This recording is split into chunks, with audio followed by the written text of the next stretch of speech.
नमस्कार दोस्तों, मैं सुनीता कथा मंथन में आप सबका स्वागत करती हूँ। कथा मंथन में आज सुनिए अब्दुल बिस्मिल्लाह द्वारा रचित कहानी अतिथि देवो भव। गर्मी बहुत तेज थी। 3-4 दिनों से बराबर लू चल रही थी और जगह जगह मौतें हो रही थी। शहर की सड़कें चूल्हे पर चढ़े तवे की तरह तप रही थी। बड़े लोगों ने दरवाजों पर खस की पट्टियां लगवा ली थी और उनके नौकर उन्हें पानी से तर कर रहे थे। दुकानों पर पर्दे गिरे हुए थे। पटरी पर बैठने वाले नाई, खोमचे वाले और लॉटरी के टिकट बेचने वाले ओवरब्रिज के नीचे पहुंच गए थे और शाम होने का इंतजार कर रहे थे। रिक्शों में लोग इस तरह दुपक कर बैठते थे मानो शरीर का कोई अंग अगर बाहर निकलेगा तो जल जाएगा। प्रायः सभी के रुमाल पसीना पहुंचते पहुंचते काले हो गए थे। देहात के लोग तो अपने चेहरों को मोटे तौलिए या गमछे से इस तरह लपेटे हुए थे कि दूर से डाकू जैसे दिखाई पड़ते थे। पैदल चलने वाले लोगों ने अपने सिर पर छाता नहीं तो अपना बैग ही रख लिया था। किसी किसी ने तो रुमाल को ही सिर पर बांध लिया था। ठेलों पर बिकने वाला पानी 5 पैसे गिलास से बढ़कर 10 पैसे के भाव हो गया था। इस तरह गर्मी ने उस शहर की समाज व्यवस्था और अर्थव्यवस्था को पूरी तरह अपनी गिरफ्त में ले लिया था। लोग आज़ाद होते हुए भी गुलाम थे और मजे की बात यह है कि गर्मी का कुछ बिगाड़ भी नहीं सकते। अतः लू से बचने के लिए उन्होंने अपने जेबों में प्याज की छोटी छोटी पोलियां रख ली थी और शुक्र मना रहे थे। एक छोटा सा प्याज सलमान साहब की जेब में भी पड़ा था। इसे उनकी बीवी ने चुपके से रख दिया था। सलमान साहब को हालांकि इस बात का पूरा पता था, पर वे यही मानकर चल रहे थे कि प्याज के बारे में उन्हें कुछ नहीं मालूम और अपने इस विश्वास पे वे डटे हुए थे कि लू का प्याज से कोई संबंध नहीं होता। सलमान साहब अपना सूटकेस उठाए छन छन करती सड़क पर बढ़े जा रहे थे। हालांकि उनकी इच्छा हो रही थी कि अपने सिर पर औरों की तरह वे रुमाल भी बांध ले या तौलिया निकालकर चेहरे के इर्द गिर्द लपेट ले, पर असुविधा के ख्याल से वे ऐसा नहीं कर पा रहे थे। इसके अलावा उन्हें इस बात की उतावली थी कि वे जल्दी से जल्दी मिश्रीलाल गुप्ता के निवास स्थान पर पहुंच जाएं। रिक्शा उन्हें मिला नहीं, अतः उन्होंने मन को वे यह भी समझाते जा रहे थे कि स्टेशन से उसका कमरा ज़्यादा दूर नहीं है। यह बात मिश्रीलाल ने ही उन्हें बताई थी। सलमान साहब मिश्रीलाल गुप्ता से मिलने पहली बार उस शहर में पहुंचे थे। मकान नंबर तो उन्हें याद था, पर सिचुएशन का पता नहीं था। लेकिन उन्हें पूरा विश्वास था कि वे मिश्रीलाल गुप्ता को ढूंढ ही लेंगे। मिश्रीलाल गुप्ता सलमान साहब के पड़ोस का एक ऐसा लड़का था जो कस्बे भर में अपने क्रांतिकारी विचारों के कारण मशहूर था। गुप्ता खानदान का वह पहला चिराग था जिसने मांस खाना आरंभ कर दिया था और मुसलमान होटलों में चाय पिया करता था। जी हाँ, जिस तरह बनारस का विश्वविद्यालय हिंदू है और अलीगढ़ का विश्वविद्यालय मुसलमान, ठीक उसी तरह उनके कस्बे के होटल में भी हिंदू और मुसलमान थे। यह बात अलग है कि हिंदू होटलों में मुसलमानों के लिए या मुसलमान होटलों में हिंदू के लिए प्रवेश की कोई मनाही नहीं। फिर भी जो धार्मिक लोग थे वे इसे बुरा समझा करते हैं। सलमान साहब के पड़ोसी जैकी साहब हमेशा मुसलमान हलवाई के यहाँ से मिठाई मंगवाते थे, क्योंकि शिवचरण हलवाई जो था वह इस तेजी से नहीं रहता था। उस कस्बे में उन दिनों एक ही स्कूल था और वहां सबको अनिवार्य रूप से संस्कृत पढ़नी पड़ती थी। अतः सलमान साहब ने भी रामहा रामहो रामहा पढ़ा और नतीजा यह निकला कि वे उर्दू नहीं पढ़ सके। जैसे मिश्रीलाल के बाबा गिरधारी लाल गुप्ता अपने ज़माने में सिर्फ उर्दू ही पढ़ सके थे। संस्कृत सीखने का तो मौका उन्हें नहीं मिला। एक तो वैश्य, दूसरे मदरसे में उसका प्रबंध नहीं था। सो इसी किस्म की मजबूरियों ने सलमान से संस्कृत पढ़वाई। जब वे उस शिक्षा लेने के लिए शहर पहुंचे तो वहां भी उन्होंने संस्कृत ही पढ़ी। उन्हें विश्वास था कि एमए करने के बाद वे कहीं ना कहीं संस्कृत के लेक्चरर हो जाएंगे, पर ऐसा नहीं हुआ। अब वे अपने ही कस्बे के नए नए खुले इस्लामिया मिडिल स्कूल में हिस्ट्री पढ़ाने लगे थे। मिश्रीलाल जिन दिनों इंटर कर रहा था, सलमान साहब ने उसे सुबह शाम संस्कृत पढ़ाई थी, अतः वह उन्हें अपना गुरु मानता था और चरण छूता था। अब वह बीए कर चुका था और किसी कंपटीशन की तैयारी कर रहा था। उसकी प्रबल इच्छा थी कि सलमान साहब जब उसके शहर में आए तो उसके निवास स्थान पर अवश्य पधारे। मिश्रीलाल की इस इच्छा को अनपेक्षित रूप से पूर्ण करने के लिए ही वे बगैर सूचना दिए उस शहर में पहुंच गए। अचानक उसके दरवाजे पर दस्तक देकर उसे चौंका देना चाहते थे। सलमान साहब ने मोहल्ले का नाम याद किया, गोपालगंज। हाँ, यही नाम तो है। मकान नंबर B 562, राधा रमन मिश्र का मकान। स्टेशन से यही कोई आध मील पर स्थित क्यों भाई साहब, गोपालगंज किधर पड़ेगा? उन्होंने एक दुकानदार से पूछा तो पान की पीक थूकने को कष्ट ना करते हुए उसने गलगलाकर यह बताया, वे महाशय थोड़ा आगे निकल आए हैं, पीछे मुड़कर बिजली के उस वाले खेमे से सटी हुई गली में घुस जाएं। सलमान साहब उसकी दुकान के शेड से जब बाहर निकले तो लू का एक थपेड़ा चट से उनके गाल पर लगा। उन्होंने अपनी एक हथेली कनपट्टी पर लगा ली। ठीक उसी वक्त उन्होंने अपनी जेब से पड़े हुए प्याज का भी ख्याल आया और क्षण भर को आश्वस्त भी हुए। यही गली तो है। उन्होंने बिजली के खंभे को ध्यान से देखा और गली में घुस गए। दाहिनी और ए ब्लॉक था। सलमान साहब ने सोचा बाईं और जरूर बी ब्लॉक होगा और उधर एच ब्लॉक था। वे और आगे बढ़े, शायद ए वाली साइड में ही आगे चलकर बी पड़े, लेकिन नहीं, जहाँ ए खत्म हुआ वहाँ से एम शुरू हो रहा था। बाई और सी था। वे चकरा गए। कहाँ जाना है? एक सज्जन सड़क पर चारपाई निकालकर उसे पटक रहे थे और नीचे गिरे हुए खटमलों को मार रहे थे। उन्होंने उनकी बेचैनी को शायद भांप लिया था। सलमान साहब ने खुद अपने जूते से खटमल के एक बच्चे को मारा और पूछा, यही बी 562 किधर पड़ेगा? ओ, मिश्री जी का मकान, यह तो पुराने गोपालगंज में है, आप इधर से चले जाइए और आगे चलकर एक मंदिर के पास दाहिने मुड़ जाइएगा, वहां किसी से पूछ लीजिएगा। सलमान साहब ने उन्हें धन्यवाद दिया और चल पड़े। मंदिर पहुंचकर जब वे दाहिने मुड़े तो उन्होंने देखा पीछे 4-5 भैंसें बंधी है और एक लड़की बरामदे में खड़ी होकर दूर जा रहे चूड़ी वाले को बुला रही है। पुराना गोपालगंज क्या यही है? उन्होंने उस लड़की से ही जानकारी लेनी चाहिए, पर उसने उसकी ओर कोई ध्यान नहीं दिया। उसका तो सारा ध्यान चूड़ी वाले के ठेले पर लगा हुआ था। सलमान साहब आगे बढ़ गए। थोड़ा और आगे जाने पर पुराने ढंग के ऊंचे ऊंचे मकान उन्हें दिखाई पड़े, जिनकी छाया में उस इलाके की संकरी सड़कें अपेक्षाकृत काफी ठंडी थी और नंग धड़ंग बच्चे उन पर उछल रहे थे। सलमान साहब का मन हुआ कि यहाँ वे क्षण भर के लिए खड़े हो जाए, पर अपने विचार को उन्होंने तुरंत ही परित्याग किया और चलते रहे। सामने एक लड़का दौड़ा आ रहा था। उसके पीछे पीछे एक मोटा सा छुआ घिसता आ रहा था। लड़के ने चूहे की पूंछ में सुतली बांधी थी और उसका एक छोर थामे हुए था। सलमान साहब को देखकर जैसे कि उन्हें उम्मीद थी, वह बिल्कुल नहीं ठिठका और उनकी बगल से भागने के चक्कर में उनसे टकरा गया। ये बी 562 किधर है जी? हमें पता है, मिश्री जी का मकान। लड़के ने उनकी ओर उड़ती सी नजर डाली और एक मकान की ओर संकेत करता हुआ भाग गया। उसके पीछे पीछे वह चूहा भी घिसटता हुआ चला गया। सलमान साहब ने एक ठंडी सांस ली और उस विशालकाय इमारत के सामने जाकर खड़े हो गए। वहां बाहर की 2 औरतें चारपाई पर बैठी थीं और पंजाब समस्या को अपने ढंग से हल करने में लगी हुई थी। अरे बिट्टन की अम्मा, वो तो भाग बनाओ कि हम हिंदुस्तान में हैं, पंजाब में होती तो नजरे क्या गत होती। राधा चरण मिश्री जी का मकान यही है। स्त्रियां चारपाई पर बैठी रही, जबकि सलमान साहब ने सोचा वे उठ खड़ी होंगी जैसा कि उनके कस्बे में होता है, लेकिन यह तो शहर है।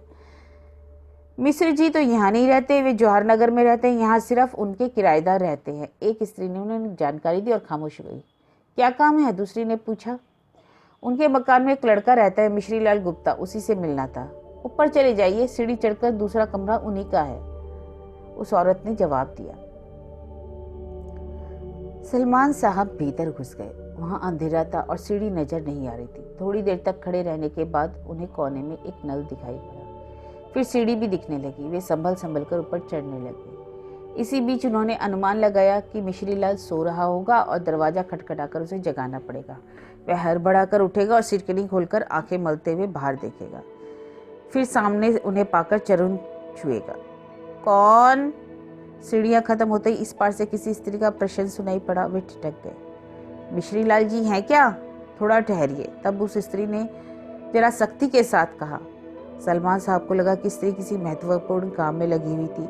वे बिना किवाड़ों वाले उस द्वार के इस पार खड़े हो गए और कुछ सोचने लगे। तभी उन्होंने देखा कि अधे वह की गोरी सी औरत मात्र पेटीकोट पहने हुए बरामदे से भागकर अपने सामने कोठरी में घुस गई और जल्दी से साड़ी लपेटकर ब्लाउज का हुक लगाते हुए बाहर निकल आई।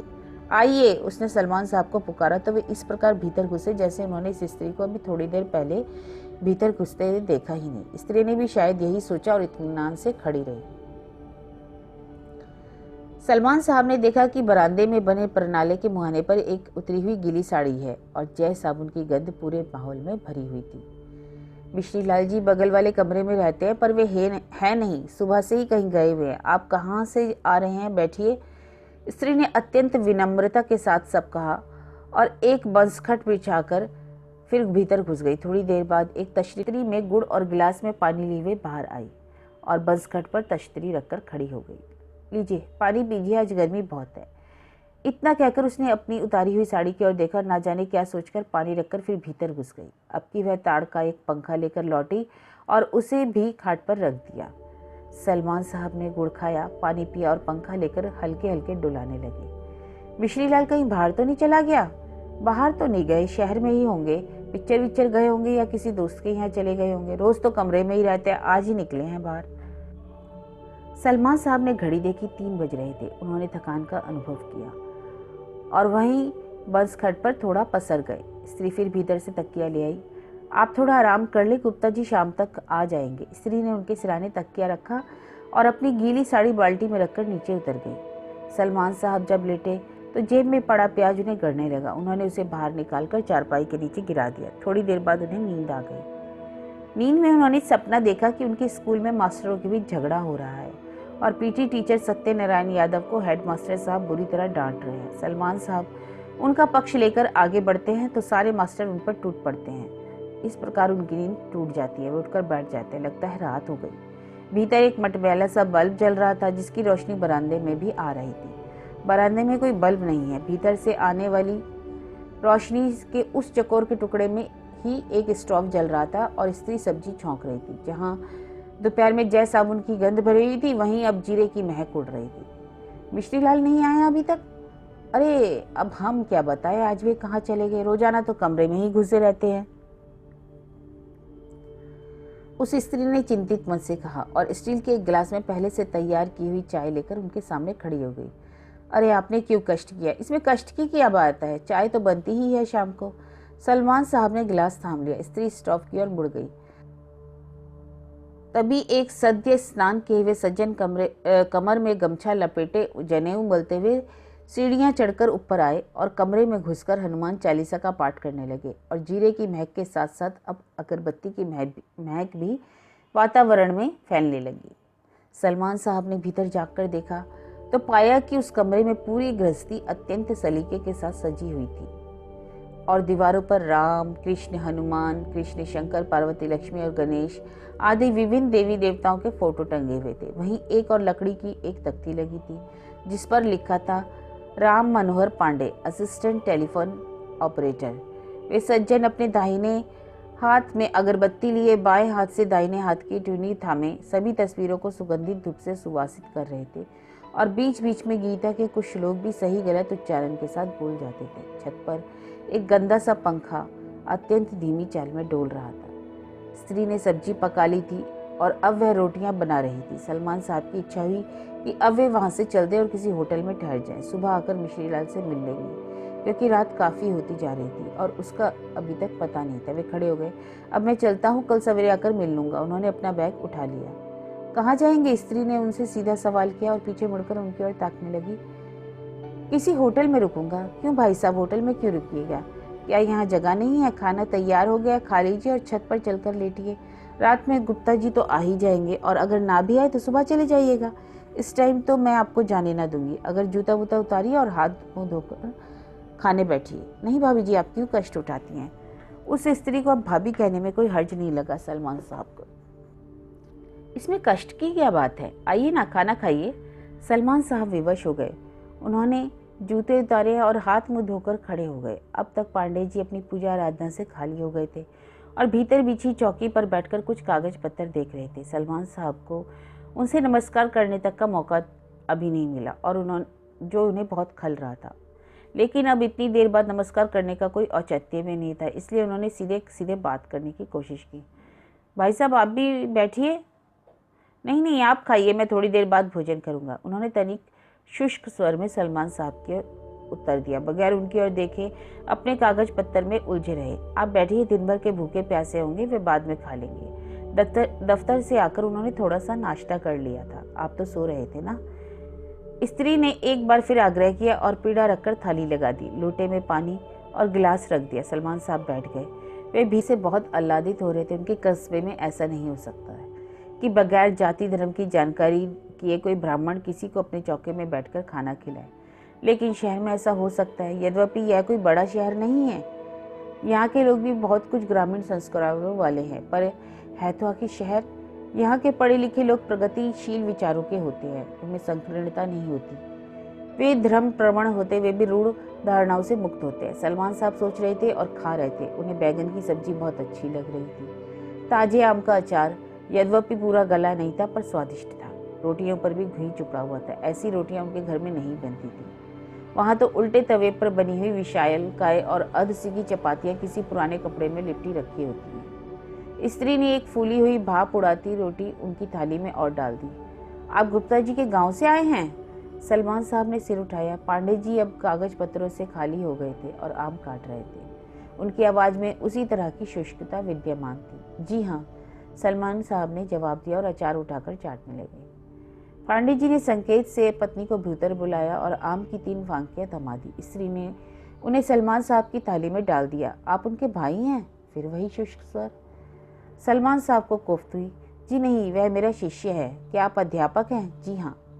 कहाँ पढ़ाते हैं? आप भी गुप्ता हैं? जी नहीं। ब्राह्मण हैं? नहीं, मैं मुसलमान हूँ। मेरा नाम मोहम्मद सलमान है। उन्होंने अपने पूरा परिचय दिया और रोटी का आखिरी टुकड़े में सब्जी लपेटने लगे। पांडे जी ने अपनी स्त्री की ओर आंखें उठाई और पाया कि वह खुद उनकी ओर देख रही थी। ऐसा लगा दोनों ही एक दूसरे को कुछ कह रहे हैं पर ठीक ठीक कह नहीं पा रहे हैं। सलमान साहब अगली रोटी का इंतजार कर रहे थे, लेकिन स्त्री स्टॉप के पास से उठकर भीतर चली गई और कुछ ढूंढने लगी। सलमान साहब आम खाने लगे। स्त्री जब बाहर निकली तो उसके हाथ में कांच का एक गिलास था और आंखों में भय। उसने सलमान साहब की थाली के पास रखा स्टील का गिलास उठा लिया और उसकी जगह कांच का गिलास रख दिया था।